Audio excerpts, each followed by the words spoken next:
नमस्कार, आपण पाहत आहात आपल्या हक्काचे न्यूज चॅनल, ज्याचे नाव आहे ठळक घडामोडी। सुगंधी तंबाखू वाहतूक व तस्करीचा पुष्पा स्टाईल फंडा, तिघांना अटक।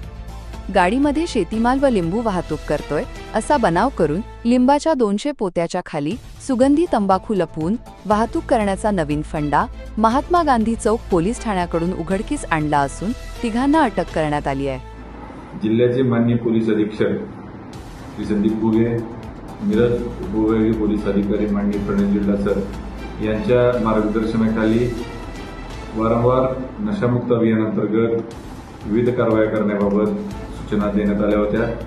सदर सूचनांच्या अनुषंगाने महात्मा गांधी चौक पोलीस स्टेशनकडील पथकाने गोपनीय माहितीदाराद्वारे माहिती प्राप्त करून महात्मा गांधी चौक पोलीस स्टेशन हद्दीतील निलजी हायवेलगत ब्रिजखाली काही लोक सुगंधी तंबाखू माल वाहतूक व विक्री करण्यासाठी येणार असल्याची खात्रीलायक माहिती महात्मा गांधी चौक पोलीस स्टेशनला मिळाली होती। त्या अनुषंगाने महात्मा गांधी चौक पोलीस स्टेशनकडील पथकाने कारवाई करीत 570 किलो सुगंधी तंबाखू माल व एक आयशर चारचाकी वाहन असं एकूण 11,26,000 रुपयाचा मुद्देमाल या गुन्ह्यामध्ये जप्त केलेला आहे।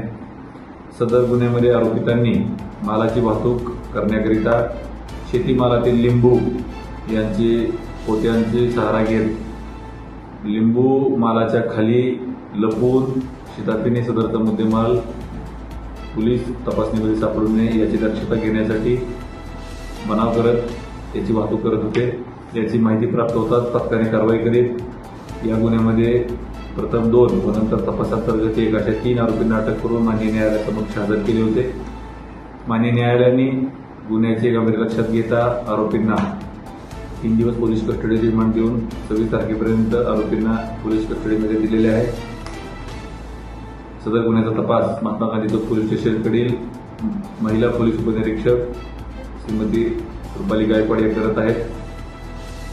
यापुढे देखील महात्मा गांधी चौक पोलीस स्टेशन माननीय पोलीस अधीक्षक संदीप बुगे व उपविभागीय पोलीस अधिकारी प्रणय जिल्हा यांच्या मार्गदर्शनाखाली कारवाई करणार आहे।